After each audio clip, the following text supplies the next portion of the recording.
ہمارے درمیان فیض الشیخ محمد عبدالحمید رحمانی حفظہ اللہ تشریف رکھتے ہیں۔ ایک انتہائی اہم عنوان پر، اہم موضوع پر آپ کا خطاب ہونا ہے، جو سماج کو جو عنوان چھوتا ہے، معاشرے کو چھوتا ہے، ہمارے اندر اتر کر یہ عنوان دیکھتا ہے کہ قدریں کہاں مر رہی ہیں اور ہماری زندگیوں کے اندر سوراخ کہاں کہاں پیدا ہو گئے ہیں۔ یہ عنوان ان جگہوں کی خبر لیتا ہے، اس لیے اس عنوان کو آپ غور سے سنیں۔ حضرات، ماضی قریب میں ہم نے کبھی شیخ عبدالحمید رحمانی رحمہ اللہ کو سنا تھا۔ بڑے اچھے، بڑے دینی اور دعوتی ہمارے ان سے تعلقات تھے۔ وہ آتے تھے اور ان کا خطاب بارہا ہم نے سنا ہے۔ ان کی دعوتی اور دینی خدمات کا سلسلہ بھیونڈی شہر سے ہو کر گزرتا ہے۔ ان سے ہمارا دینی جماعتی رشتہ تھا، آج وہ ہمارے درمیان نہیں رہے، لیکن والدین کی تربیت جو لائق اولاد چھوڑ جاتی ہیں وہ اپنے والدین کے لیے صدقہ جاریہ ہوتے ہیں۔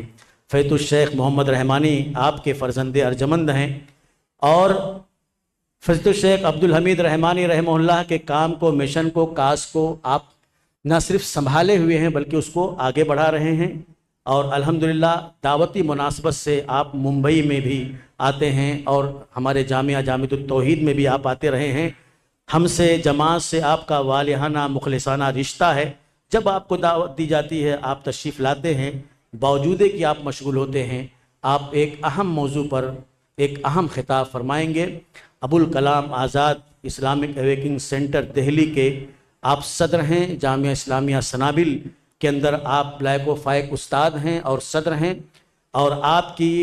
کے ماتحت اور بھی دیگر ادارے تعلیمی اور دعوتی خدمات انجام دے رہے ہیں۔ میں شیخ سے گزارش کروں گا کہ آپ تشریف لائیں اور اپنے موضوع پر اپنے علم و مطالعہ سے سامعین کو مستفید فرمائیں۔ السلام علیکم ورحمۃ اللہ وبرکاتہ۔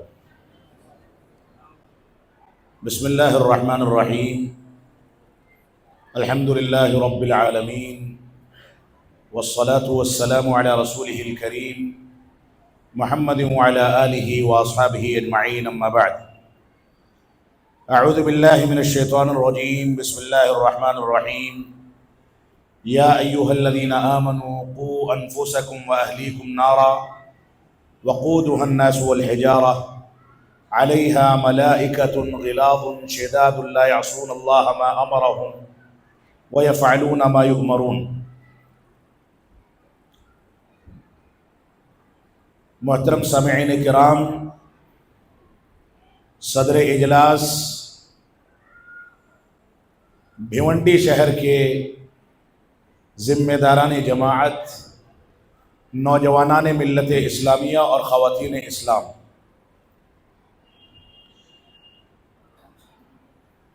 جو موضوع میرے لیے منتخب کیا گیا ہے وہ نئی نسل کی لڑکے اور لڑکیوں کی اسلامی تربیت سے متعلق ہے۔ یہ ایک ایسا حساس موضوع ہے جس پر مسلم معاشرے میں سب سے زیادہ محنت کرنے کی ضرورت ہے، کیونکہ یہ موضوع ہم کو اس بات پر ابھارتا ہے کہ ہم سب سے پہلے نئی نسل کی توحید کی بنیادوں پر تربیت کریں۔ یہ موضوع ہم سے اس بات کا تقاضا کرتا ہے کہ ہم نئی نسل کی تربیت میں توحید کے بعد اتباع رسول کے پہلو کو سامنے رکھیں۔ یہ موضوع ہم سے اس بات کا بھی مطالبہ کرتا ہے کہ ہم نئی نسل کو منہج سلف کے مطابق پروان چڑھا کر کے ان کی تربیت کریں، اور ان تینوں اصالتوں اور تینوں بنیادوں کے ساتھ ساتھ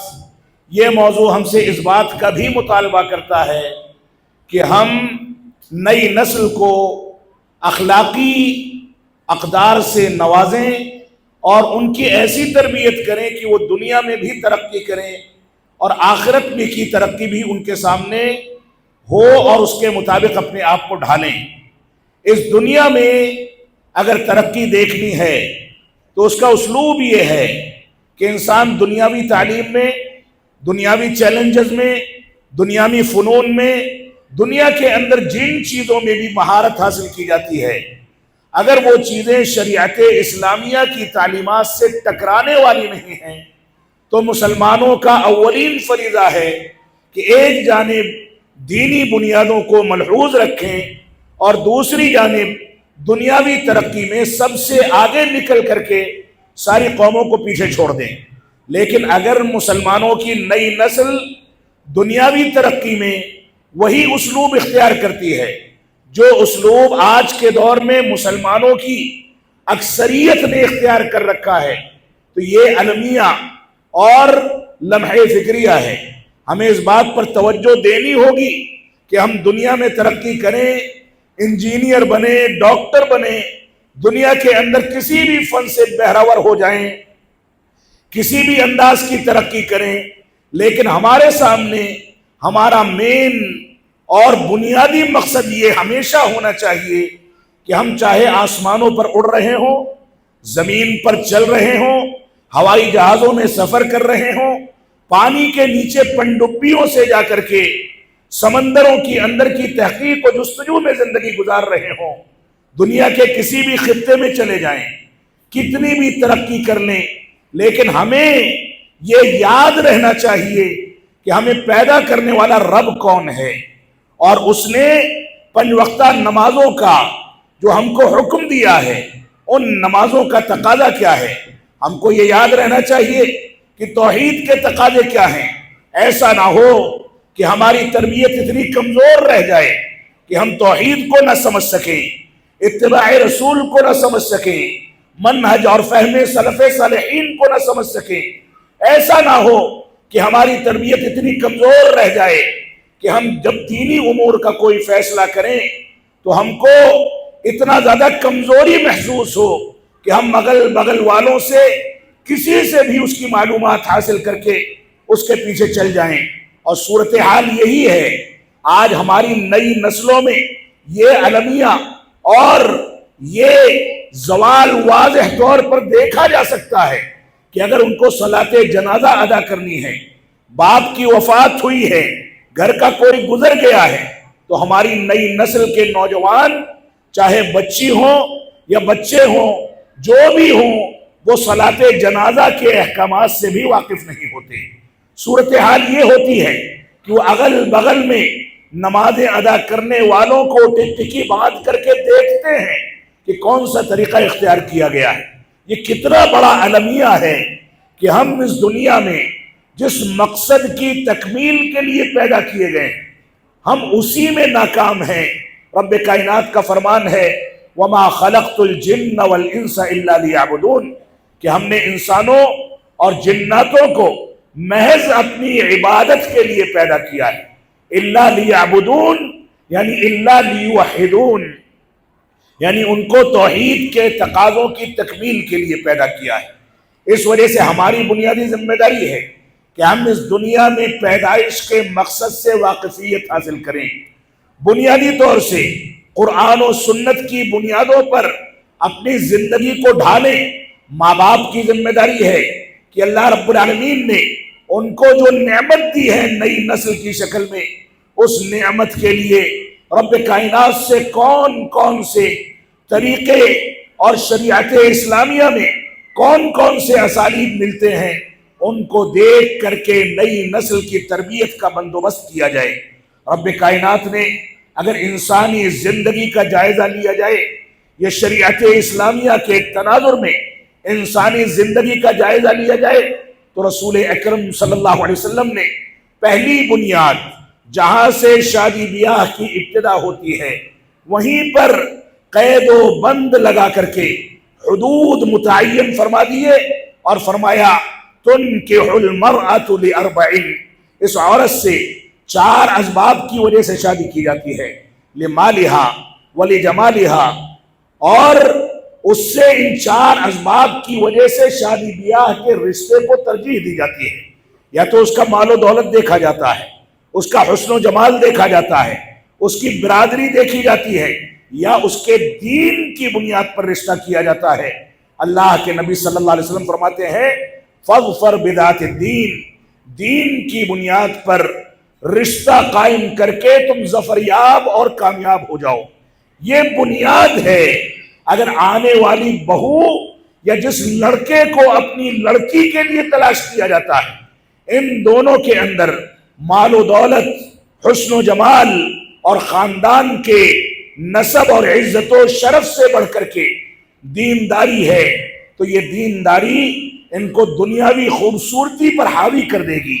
یہ دینداری مال و دولت کو ساموی حیثیت دے دے گی. یہ دینداری خاندان اور نسب کو کنارے کر دے گی. کیونکہ اگر انسان کے اندر دینداری ہے، اسلامی تربیت ہے، تو مال و دولت کا کوئی معنی نہیں ہے. مال و دولت آنے جانے والی چیز ہے. حسن و جمال انسان کی عمر ڈھلنے کے ساتھ ساتھ ختم ہو جاتا ہے. انسان گھر سے نکلتا ہے، چہرے پر کوئی زخم آ گیا، خوبصورت چہرہ بدصورت کر دیا گیا. یہ رب کائنات کا فطری قانون ہے. لہذا حسن و جمال، مال و دولت اور نام و نسب اور خاندان کو ترجیح دینے کی کوئی حکمت عملی سمجھ میں نہیں آتی. یہ چیزیں دینداری کے ساتھ مل جائیں تو اچھی بات ہے، لیکن ہمارے معاشرے میں برادری کے جھگڑے، برادری کی بنیاد پر رشتہ داریوں کے قیام کا طریقہ کون کون سی شکلیں اختیار نہیں کر گیا ہے. ہم حرام سمجھتے ہیں کہ اپنی برادری سے نکل کر کے کوئی لڑکی تلاش کی جائے. ہم حرام سمجھتے ہیں کہ اپنی برادری کے علاوہ کسی برادری میں رشتہ داری کرنے کا سوچ بھی لیا جائے. یہ دین اسلام کی بنیادوں کو کھوکھلا کرنے والی چیز ہے. آپ اپنی برادری کی لڑکی یا برادری کے لڑکے کے انتخاب کے بعد دین اسلام یا شریعت اسلامیہ کی تعلیمات کو سامنے حیثیت دے دیں تو وہ بچہ یا بچی، وہ لڑکا یا لڑکی دینداری کی بنیاد پر جب زندگی نہیں گزاریں گے تو یہ برادری ان کو بڑوں کے احترام کی ترغیب نہیں دلائے گی. یہ برادری ساس اور بہو کے جھگڑوں کو نہیں روکے گی.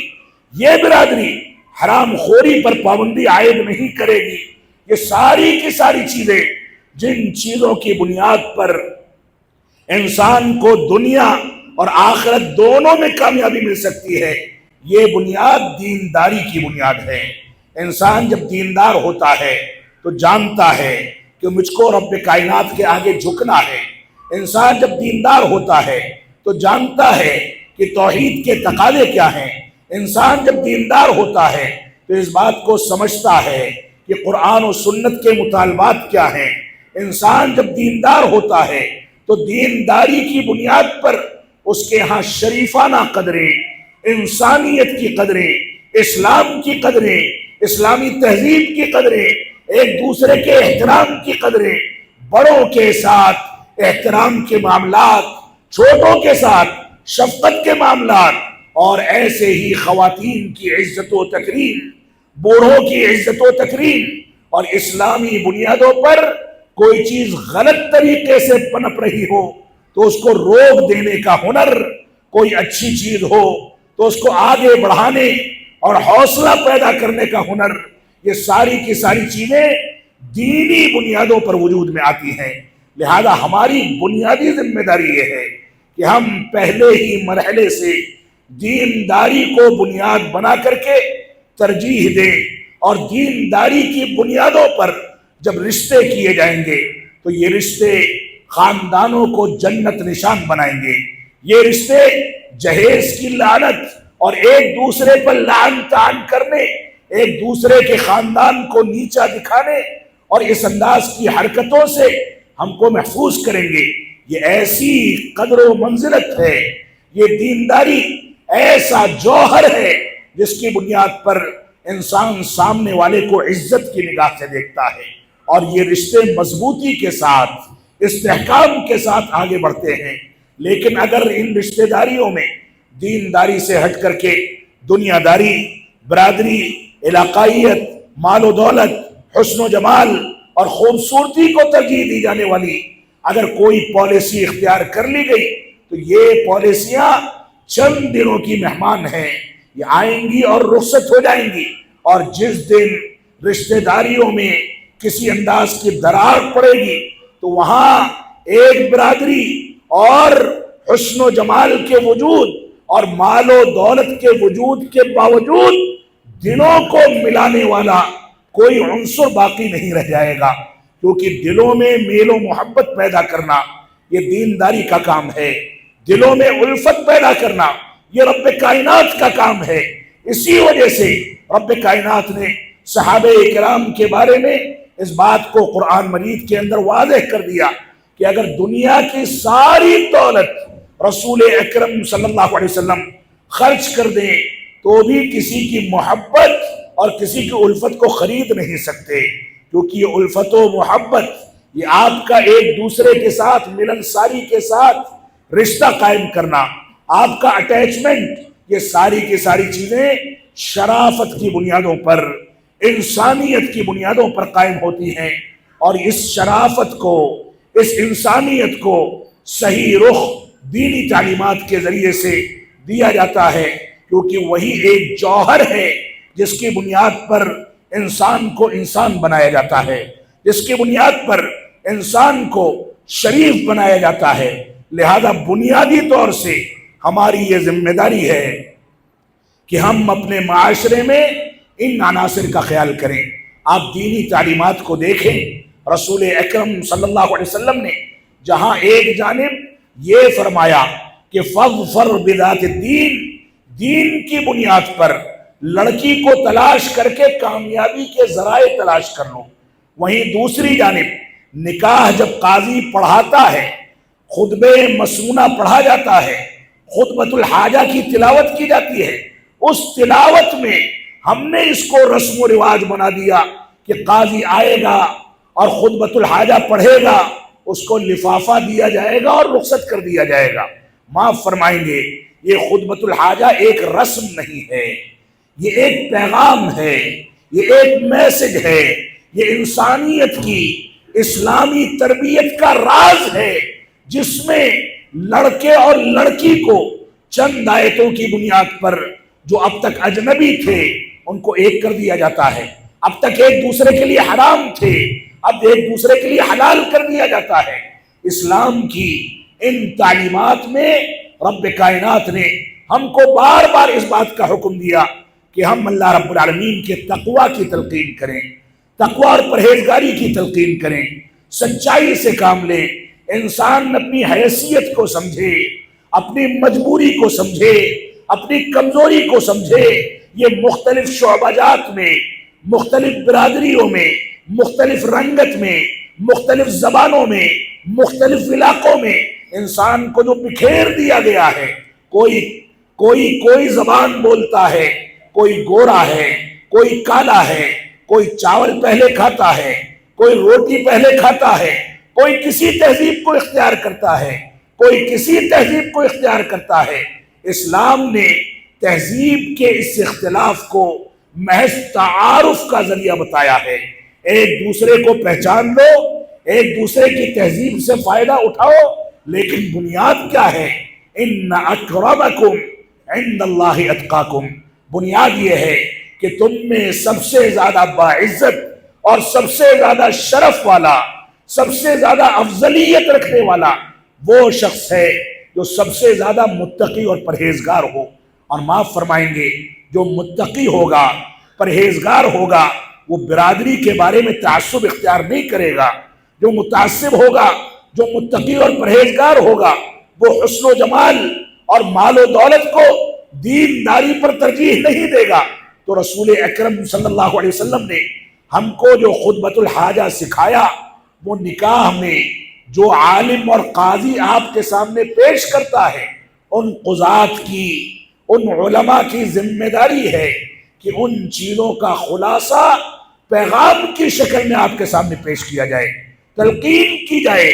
کہ تقوی اختیار کرو، تلقین کی جائے کہ نمازوں کی پابندی کرو، تلقین کی جائے کہ بڑوں کا احترام کرو، تلقین کی جائے کہ چھوٹوں پر شفقت کرو، تلقین کی جائے کہ سچائی سے کام لو، جھوٹ مت بولو، تلقین کی جائے کہ اللہ اور اس کے رسول کی اطاعت کرو، کیونکہ اسی میں کامیابی ہے۔ یہ پیغام ہے، یہ بھی انسانی تربیت کا ایک بنیادی عنصر ہے جس کو اپنانا ہم سب کی بنیادی ذمہ داری ہے۔ یہیں پر بس نہیں ہوتا، رسول اکرم صلی اللہ علیہ وسلم کے اعمال میں یہ مسنون عمل بھی ملتا ہے کہ لڑکا اور لڑکی جو رب کائنات کی ان وصیتوں کے بعد اب تک حرام تھے، اب حلال ہو گئے، اب جب وہ خلوت میں جائیں گے تو ان کی پہلی ذمہ داری یہ نہیں کہ اپنی خواہشات کی تکمیل کریں، بلکہ مسنون طریقہ یہ ہے کہ وضو کر کے لڑکا لڑکی کے ساتھ انسیت پیدا کرے، دونوں رب کائنات کے سامنے جھکیں، نفل ادا کریں، اور اس کے بعد جب خصوصی تعلقات قائم کرنے کا مرحلہ آئے تو سب سے پہلے شیطان رجیم سے پناہ مانگی جائے، شیطان کو دھتکارا جائے، اور آنے والی نسل کو شیطان رجیم کے وسوسوں سے بچانے کے لیے رب کائنات کے آگے سارے ہتھیار ڈال دیے جائیں، اس سے رویا جائے، گڑگڑایا جائے، رب کائنات سے بھیک مانگی جائے کہ اے رب کریم، شیطان رجیم جو ہمارے درمیان انتشار پیدا کرتا ہے، نئی نسلوں کو بدعات و خرافات اور شرکیات پر ابھارتا ہے، ہم اس کے شر سے اپنی آنے والی نسل کے لیے پناہ مانگتے ہیں، تیرے پناہ میں آتے ہیں۔ تو یہ بھی اسلامی تربیت کا ایک بنیادی عنصر ہے کہ جمعہ سے پہلے جمعہ کی دعا پڑھ کر کے شیطان رجیم سے پناہ مانگ لی جائے، تاکہ آنے والی نسل، پیدا ہونے والے بچے نیک اور صالح پیدا ہوں، ان کے ہاں شیطانی عناصر نہ ہو، وہ نمازیں چھوڑنے والے نہ بنے، نمازوں کی پابندی کریں، توحید کو سمجھیں، اتباع رسول کو سمجھیں۔ یہ بھی تربیت اسلامیہ کا، اسلامی تربیت کا ایک بنیادی عنصر ہے، اور یہیں پر بس نہیں ہو جاتا۔ محدثین اور علماء کہتے ہیں کہ جب بیوی کے پیٹ میں حمل ٹھہر جاتا ہے، 9 مہینے تک اس کو عموماً آلائشوں اور ناپاکی کے ایام سے پاک کر دیا جاتا ہے، تو ان ایام میں اس کی ذمہ داری ہے کہ ہونے والی اولاد کے لیے دعاؤں کا اہتمام کرے۔ ان ایام میں اس کی ذمہ داری ہے کہ تلاوت کلام پاک کا اہتمام کرے۔ ان ایام میں اس کی ذمہ داری ہے کہ زیادہ سے زیادہ نوافل اور فرائض کا اہتمام کرے۔ اللہ رب العالمین سے روئے، گڑگڑائے کہ یہ جو بچہ پیٹ میں پل رہا ہے، میں اس کی نیکی اور اس کی صالحیت اور اس کی صلاحیت کے لیے، دینی بنیادوں کے لیے دعا کرتی ہوں۔ یہ بھی اسلامی تربیت کا ایک بنیادی عنصر ہے۔ اور اس کے بعد معاملہ یہی نہیں رکتا، آگے بڑھتا ہے، بچے کی ولادت عمل میں آتی ہے۔ ماں اگر نیک ہے تو ایسی صورت میں اس کی چھاتیوں سے بچہ جو دودھ پیتا ہے، اس دودھ کے اثرات اس کی تربیت میں پڑتے ہیں۔ اگرچہ روایتیں ضعیف ہیں، لیکن بعض روایتوں میں اس بات کا تذکرہ ملتا ہے کہ بے وقوف یا احمقانہ حرکت کرنے والی عورت سے بچے کو دودھ پلانے کا انتظام نہ کیا جائے، کیونکہ اس کے دودھ کے اثرات اس کی پرورش اور اس کی تربیت پر پڑتے ہیں۔ اور اس کے بعد اللہ کے نبی صلی اللہ علیہ وسلم نے 6-7 سال کی عمر تک بچے کی تربیت کے مختلف اسالیب اختیار کیے۔ بچے کو توحید سکھانے کا طریقہ، بچے کو اتباع سنت سے، اتباع رسول سے مانوس کرنے کے اسالیب، بچوں کے ساتھ چہل کرنے، بچوں کے ساتھ کھیلنے کودنے، بچوں کی تربیت کرنے، بچوں کے ساتھ ہنسی مذاق کرنے، اس طرح کے سارے اسالیب نبی آخر الزماں جناب محمد رسول اللہ صلی اللہ علیہ وسلم نے اختیار کیے۔ کبھی بچوں کی آنکھیں پیچھے کی جانب سے پکڑ لی گئیں، کبھی بچوں کو چلتے پھرتے سلام کرنے میں پہل کی گئی، کبھی بچے سے ہنسی مذاق میں یہ پوچھا گیا، یا ابا عمیر ما فعل النغیر، اے ابو عمیر نغیر نامی پرندے کو کیا ہو گیا ہے۔ یہ سب تربیت کے عناصر تھے۔ اور اس کے بعد اللہ کے نبی صلی اللہ علیہ وسلم نے فرمایا، مروا اولادکم بالصلاۃ وهم ابناء 7 واضربوهم وهم ابناء 10 وفرقوا بین المضاجع۔ فرمایا کہ اپنے بچوں کو 7 سال کی عمر میں نماز پڑھنے کا حکم دو۔ دنیا جانتی ہے کہ بلوغت سے پہلے کوئی عبادت واجب نہیں ہوتی، لیکن اس کے باوجود نماز پڑھنے کا حکم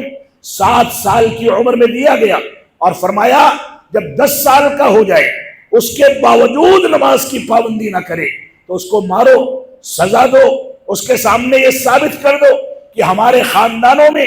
بے نمازیوں کے لیے جگہ نہیں ہے۔ اس کو یہ بتا دو کہ ہمارے گھرانوں میں اس رب کو یاد کرنے کی ریت چلتی ہے جس رب نے ہم کو حقیر پانی کے ذریعے پیدا کیا ہے، اس رب کی توحید کا نظام چلتا ہے، جس رب نے ہماری تخلیق کے مقصد کو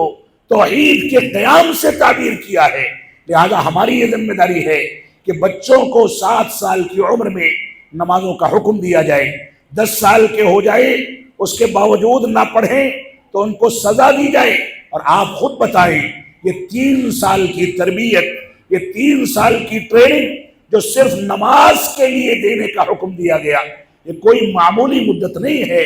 اگر ماں باپ ناکام ہیں تربیت میں تو بہت ممکن ہے کہ 3 سال میں اس کو نمازی نہ بنا سکیں، اور ایسے بے شمار واقعات ہمارے سامنے آتے ہیں۔ ماں باپ آ کر کے سر پکڑ لیتے ہیں، کہتے ہیں کہ مولوی صاحب ہمارا بچہ نماز نہیں پڑھتا، ماں باپ کی فرمانبرداری نہیں کرتا، گھر میں اسلامی ریت رواج کو اختیار نہیں کرتا، نمازیں چھوڑ دیتا ہے، مسجد میں داخل نہیں ہوتا، غلط حرکتیں کرتا ہے۔ اللہ کے واسطے اگر آپ نے دین کے اس نظام کو فالو کیا ہوتا، بچے کی تربیت کے لیے ان عناصر کا اعتبار کیا ہوتا، تو اللہ کی قسم آپ کو آ کر کے تعاون ان سے نہ لینا پڑتا جن کو رات و دن آپ گالیاں دیتے ہیں، جن کے بارے میں غلط فہمیاں پھیلاتے ہیں، جن علماء کو اپنے گھر کی لونڈی سمجھا جاتا ہے کہ جنازہ پڑھا دیں، نکاح پڑھا دیں، ان کا کام ہو گیا، مسجدوں سے باہر کر دیا جائے، ان کو آسودہ نہ کیا جائے۔ معاف فرمائیں گے، یہ علماء آپ کی تربیت اور نئی نسلوں کے لیے رہنما اصول کی خاطر پورے سال اپنے خطبات جمعہ میں، اپنے دروس و محاضرات میں، اپنی نجی ملاقاتوں میں کوششیں کرتے رہتے ہیں، لیکن ماں باپ کی تربیت کی کمی کے نتیجے میں جب بچہ بگڑ جاتا ہے تو لا کر کے شکوہ بھی انہی سے کیا جاتا ہے، شکایت بھی انہی کے سامنے کی جاتی ہے۔ اس وجہ سے ہماری ذمہ داری ہے کہ اسلامی نظام کو سامنے رکھیں اور اس کی بنیادوں پر یہ نظام آگے بڑھے۔ تو بچے کے اوپر 7 سال کی عمر میں نمازیں واجب نہیں ہوتی،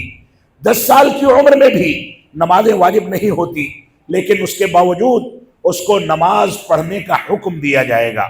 اس کی تربیت کی جائے گی، اس کو مسجدوں سے جوڑا جائے گا، مسجدوں سے جوڑ کر کے اس کو توحید اور اتباع رسول کی اصالت کو بتایا جائے گا، شرک اور بدعات سے دور کیا جائے گا، اس کو بتایا جائے گا کہ توحید عبادت ہے، توحید حاکمیت نہیں ہے۔ اور میں یہاں پر برملا اس بات کو کہنے کا حق رکھتا ہوں کہ ہماری جماعت کے حلقوں میں، ہماری جماعت کے خاندانوں میں، ہمارے گھرانوں میں اب یہ عنصر اور یہ فتنہ داخل ہوتا چلا جا رہا ہے کہ توحید عبادت کو توحید حاکمیت سے، توحید جذباتیت سے اور اپنی نئی نویلی تعبیرات سے موسوم کر کے تباہ کر دیا گیا۔ اللہ کے واسطے ہمارے علماء اس بات پر غور و تدبر کریں، اگر یہ توحید ضائع ہو گئی، اسلام کی یہ بنیاد کمزور پڑ گئی تو نئی نسلوں میں آپ پیٹتے رہ جائیں اپنے سر کو، نہ مسجدوں کو آباد کرنے والا ہوگا کوئی، نہ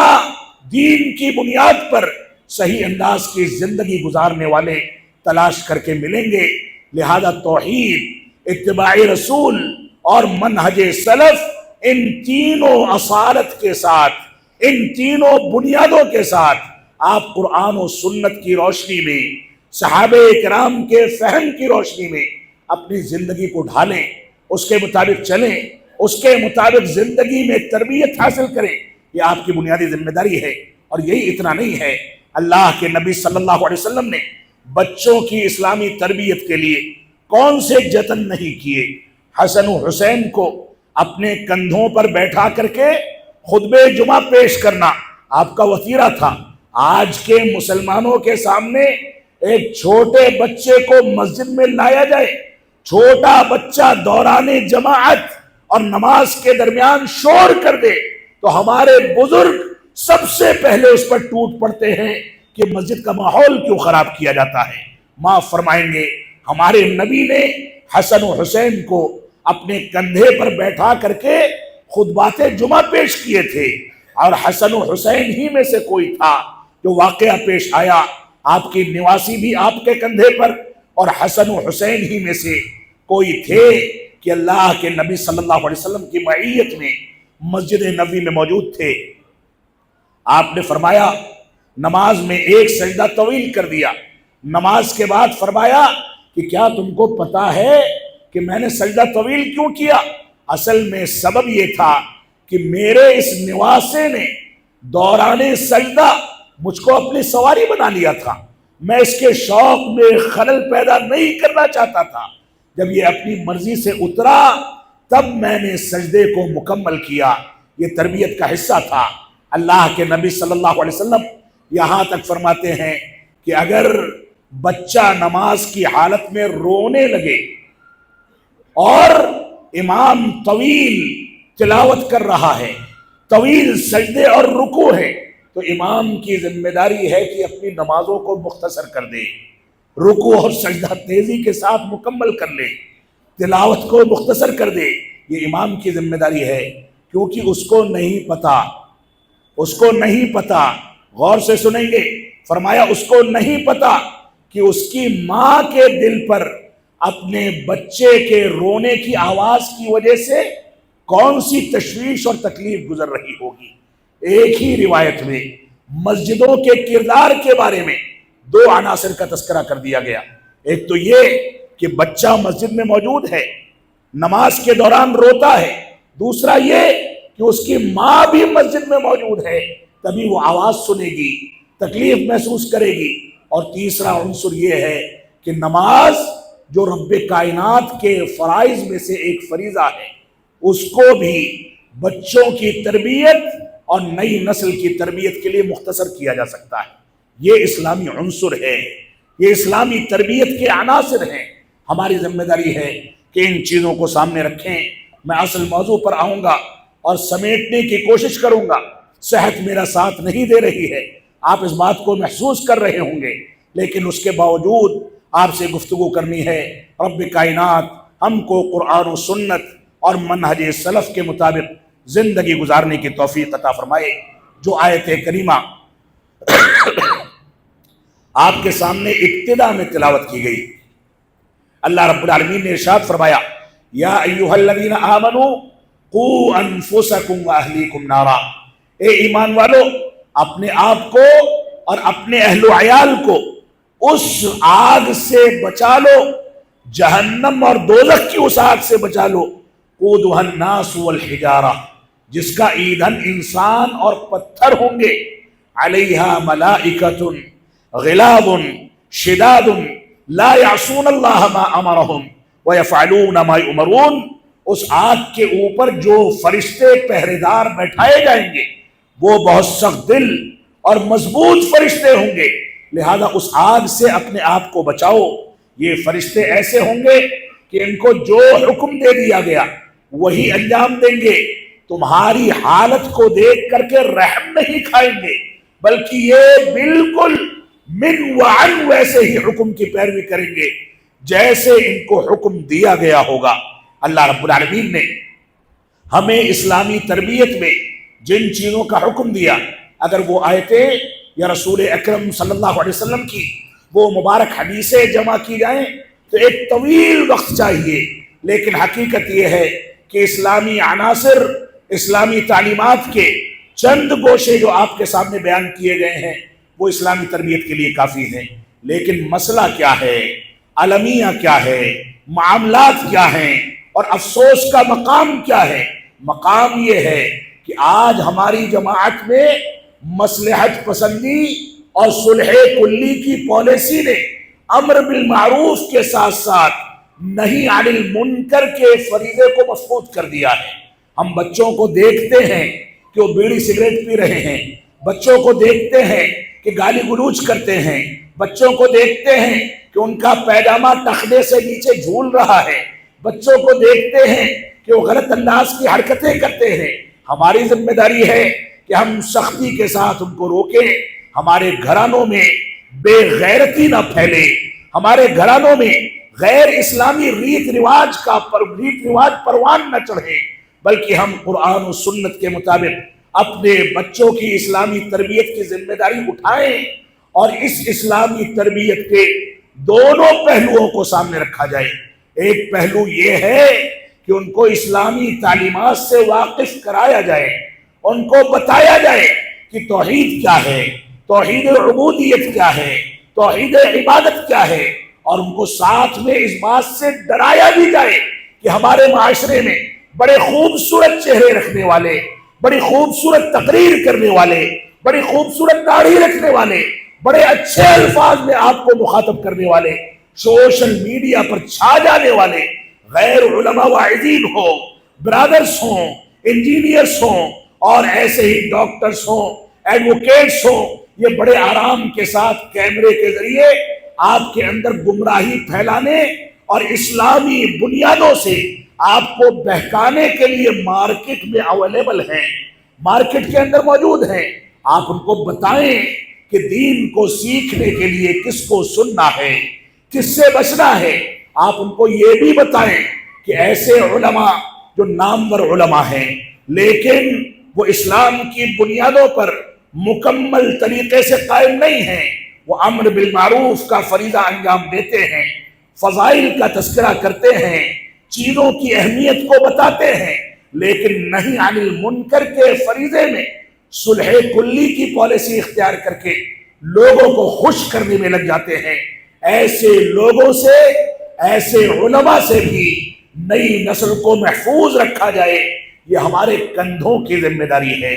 ہم اس بات کو گوارا نہیں کر سکتے کہ ہمارے بچوں کو کوئی ایسی شخصیت اچک لے جائے جو ان کے ذہن و دماغ میں یہ بیٹھا دے کہ دنیا میں کچھ بھی ہوتا رہے تم نمازیں ادا کر لو کافی ہے، دنیا میں کچھ بھی ہوتا رہے تم روزہ رکھ لو کافی ہے، دنیا میں کچھ بھی ہوتا رہے تم ماں باپ کی فرما برداری کر لو کافی ہے۔ نہیں اور بالکل نہیں، کہ جہاں ایک جانب آپ کو معروف کا حکم دینا ہے وہیں دوسری جانب آپ کو نہی عن المنکر کے فریضے کی انجام دہی اختیار کرنی ہے، اور ملامت کرنے والوں کی ملامت سے بالکل گھبرانا یا ڈرنا نہیں ہے، بلکہ یہ معاشرہ آپ دیکھیں کلمہ توحید کے دونوں ارکان کو دیکھ لیں، اثبات و نفی کے ارکان کو دیکھ لیں، صحابہ کرام کی پوری زندگی کا جائزہ لے لیں، آپ دیکھیں کہ عمر بن خطاب رضی اللہ تعالیٰ عنہ کے ہاتھ میں تورات و انجیل کو دیکھ کر کے رسول اکرم صلی اللہ علیہ وسلم کیسے غضبناک ہو گئے تھے۔ آپ دیکھیں کہ اماں عائشہ کے حجرے مبارکہ پر جب پردہ دیکھا اور اس پر تصویریں تھیں تو آپ کیسے غضبناک ہو گئے تھے۔ آپ دیکھیں عمر بن خطاب رضی اللہ تعالیٰ عنہ اور دوسرے صحابہ کرام منکرات کو پنپتا دیکھ کر کے کیسے غضبناک ہو جایا کرتے تھے۔ یہ نہی عن المنکر کا فریضہ آج کے دور میں امر بالمعروف سے کہیں زیادہ حساسیت رکھتا ہے۔ اگر یہ نہیں کیا گیا تو معاف فرمائیں گے وہ توحید جو توحید شرک کی تردید کے بغیر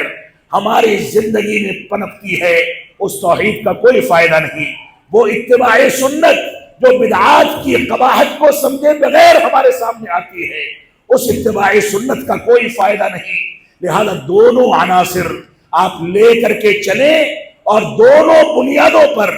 نئی نسل کی اسلامی تربیت کی ذمہ داریوں کو اٹھائیں۔ تو یہ رسول اکرم صلی اللہ علیہ وسلم کی زندگی کے مختلف گوشے ہیں، جن گوشوں کو سامنے رکھ کر کے آپ کو اسلامی تربیت کو اختیار کرنا ہے۔ تو اسلامی تربیت میں چند بنیادی عناصر کا تذکرہ کر کے میں اپنے خطاب کو سمیٹوں گا۔ پہلی چیز یہ ہے کہ شیطان اور کفار کی مخالفت کی جائے، کفار کے عقائد کی مخالفت کی جائے، ہر اس بنیادی عنصر کی مخالفت کی جائے جس کی بنیاد پر بدعات کو پنپنے کا موقع ملتا ہے، شرکیات کو ہمارے گھرانوں میں داخل ہونے کا موقع ملتا ہے۔ ایسی ساری کھڑکیاں بند کر دی جائیں، ایسے سارے دروازے سیل کر دیے جائیں جن کھڑکیوں سے یا جن دروازوں سے ایسے عناصر داخل ہوتے ہیں جن عناصر کی بنیادوں پر خلافت و ملوکیت کے بہانے سے صحابہ کرام پر تنقید کرنے کا دروازہ کھلتا ہے۔ یہ صحابہ کرام ہماری آبرو تھے، یہ صحابہ کرام ہمارا مقام تھے، یہ صحابہ کرام ہمارا سرمایہ تھے۔ ان صحابہ کرام میں اگر ایک ادنا سے صحابی رسول پر بھی کوئی انگلی اٹھاتا ہے، کوئی ان کے بارے میں ان کی غلطیوں کو تلاش کر کے لوگوں کو شبہات میں ڈالنے کی کوشش کرتا ہے، تو اللہ کی قسم وہ یا تو بددین ہے یا منافق ہے، یا دھیرے دھیرے اپنے اس وتیرے کے نتیجے میں وہ اسلام سے اور کم از کم صحیح عقائد سے خارج ہو جائے گا۔ ایمان اس سینے میں برقرار نہیں رہ سکتا جس سینے میں ایمان کی بنیادوں کی گنجائش نہ ہو، جن کے بارے میں رب کائنات نے فرما دیا فَإِنْ آمَنُوا بِمِثْلِ مَا آمَنْتُمْ بِهِ فَقَدِ اهْتَدَوْا۔ اگر تم ان صحابہ کرام کے طریقے کا، ان کے اسلوب کا ایمان لاؤ گے تو ہدایت پا جاؤ گے۔ انہی صحابہ کرام کے بارے میں آپ اپنے دل و دماغ میں بوجھ پالیں اور یہ خوش فہمی لے کر کے چلیں کہ اسی دل و دماغ میں ایمان بھی پنپے گا اور بغض صحابہ بھی پنپے گا، تو معاف فرمائیں گے یہ آگ اور پانی ہیں، یہ ایک ساتھ نہیں چل سکتے۔ تو نئی نسل کو یہ بھی بتایا جائے کہ صحابہ کرام کے خلاف اٹھنے والے جو بھی فتنے ہیں، جو بھی شبہات ہیں، ان سے ہم کو دور رہنا ہے۔ اذا ذکر اصحابی فامسکوا، جب میرے صحابہ کا تذکرہ آئے تو اپنی زبانوں پر تالے لگا لیا کرو۔ اور اسی کا تقاضا ہے کہ ہم صحابہ کرام کے بارے میں شبہات پیدا کرنے والوں سے دور بھاگیں۔ اسی کا تقاضا ہے کہ اہل کلام اور اہل بدعت سے برات کا اعلان کیا جائے۔ اسی کا تقاضا ہے کہ صحابہ کرام کے بارے میں اگر کسی انداز کا کوئی غلط عنصر اختیار کرتا ہے تو ہم اس کے سامنے برات کا اعلان کر کے کہہ دیں کہ ہم تم سے بری ہیں اور اس انداز کی چیزیں ہمارے دل میں پنپنے والی نہیں، لہذا تم ہم سے دور رہو۔ مسجدوں کے دروازے ایسے عناصر کے لیے بند کر دیے جائیں، اگر وہ مدعو کی حیثیت سے، ایک عام آدمی کی حیثیت سے آئے، عبرت پکڑے تو آئے، لیکن ممبر و محراب ایسے لوگوں سے دور کر دیے جائیں۔ اگر یہ اپنے موبائل فون یا کیمروں کے ذریعے کوئی درس ریکارڈ کر کے نوجوانوں میں مقبول ہونا چاہتے ہیں، ٹی آر پی کمانا چاہتے ہیں، سوشل میڈیا کے ذریعے پیسوں کو ترجیح دے کر کے دینی بنیادوں کو کنارے کرنا چاہتے ہیں، تو ان کے سوشل میڈیا کے اکاؤنٹس کو اپنی جیبوں میں بلاک کر دیا جائے۔ یہ ہماری بنیادی ذمہ داری ہے، کیونکہ شریعت اسلامیہ کے بارے میں ایک شک و شبہے کی بات اگر ہمارے دل میں بیٹھ گئی تو یہ پورے ایمان کو دیمک کے طریقے سے چاٹ جاتی ہے۔ تو تربیت اسلامی کا پہلا بنیادی عنصر یہ ہے کہ شیطان اور شیطانی ہٹکندوں اور کفار کے شبہات اور اہل بدعت سے ہمیں برات کا اعلان کرنا ہے، ان سے بچ کر کے زندگی گزارنی ہے۔ مسلمانوں کے درمیان نرمی سے کام لے کر کے ان کو دین اسلام کی جانب دعوت دینی ہے۔ عام مسلمان اگر اہل بدعت کے پیچھے بھاگتا ہے تو بھی اس کو قریب لا کر کے دین کی، ایمان کی، منہج سلف کی چاشنی سے اس کو واقف کرا کر کے اپنے سے قریب کرنا ہے، کیونکہ یہ ہماری بنیادی ذمہ داری ہے۔ ہم اسی لیے پیدا کیے گئے ہیں کہ ہم دنیا کے اندر دین کے اس پیغام کو عام کر دیں۔ جہاں ایک جانب اعمال صالحہ کی تربیت دیں، وہیں دوسری جانب منکرات سے پرہیز کر کے ان کو منکرات سے دور کیا جائے۔ یہ ہماری بنیادی ذمہ داری ہے۔ ایک تربیت اسلامیہ کا ایک بنیادی عنصر نفس کو جھجوڑ دینے کا عنصر رسول اکرم صلی اللہ علیہ وسلم اختیار کیا کرتے تھے۔ جب ایک نوجوان آیا اور اس نے کہا کہ مجھ کو زنا کی اجازت دے دیجیے، آپ نے فرمایا اپنی ماں کے لیے، اپنی بیوی کے لیے، اپنی بہن کے لیے کیا اس بات کو گوارا کرو گے؟ اس نے کہا کہ نہیں کروں گا۔ یہ نفس کو جھجوڑ دینے کا اسلوب تھا، نرمی کے اسلوب کی مثال۔ وہ اعرابی کا مسجد میں پیشاب کرنے کا واقعہ آپ کے سامنے ہونا چاہیے۔ کہ مسجد کے اندر کوئی ناسمجھ، کوئی جاہل آ کر کے کوئی دنگا پھیلانا چاہے تو بھی آپ اس سے حسن اخلاق سے مل کر کے اس کے سامنے بتائیں کہ یہ مسجدیں قال اللہ و قال رسول کے لیے ہیں، یہ مسجدیں گندگی پھیلانے کے لیے نہیں ہیں، یہ مسجدیں فتنوں کو برپا کرنے کے لیے نہیں ہیں۔ لہذا آپ کی ذمہ داری ہے کہ آپ جہاں ضرورت محسوس کریں علماء کی رہنمائی میں وہاں نرمی سے کام لیں۔ عملی تربیت کا ہماری زندگی میں اور اسلامی تربیت میں بہت بنیادی پہلو ہے۔ اللہ کے نبی صلی اللہ علیہ وسلم نے وہ صحیح مسلم کی جو روایت ہے، ایک دیہاتی شخص کو دیکھا، وہ آیا اور آنے کے بعد جلدی جلدی نماز ادا کی۔ آپ نے فرمایا ارجع فصلی فإنک لم تصلی، جاؤ دوبارہ سے نماز پڑھو کیونکہ تم نے نماز ادا نہیں کی۔ اس نے پھر سے نماز ادا کی، آپ نے پھر سے بھیجا کہ پھر سے نماز ادا کرو کیونکہ تم نے نماز صحیح سے ادا نہیں کی۔ 3 بار یہ واقعہ پیش آیا، چوتھی بار میں وہ شخص کہتا ہے میں اس سے اچھے انداز میں نماز پڑھنا نہیں جانتا۔ تو آپ نے فرمایا کہ جب قیام کرو تو اطمینان و سکون سے کرو، خشوع و خضوع پیدا کرو، جب رکوع کرو سجدہ کرو تو اطمینان سے اس کی تکمیل کرو۔ تو ہماری ذمہ داری ہے کہ ہم کووں اور مرغیوں کی مانند چونچ مارنے والے، جلد بازی کے ساتھ نمازیں ادا کرنے والوں کو یہ بتائیں کہ یہ رب کائنات کا حق ہے۔ آپ تجارت میں اگر کسی چیز کا حساب کرتے ہیں،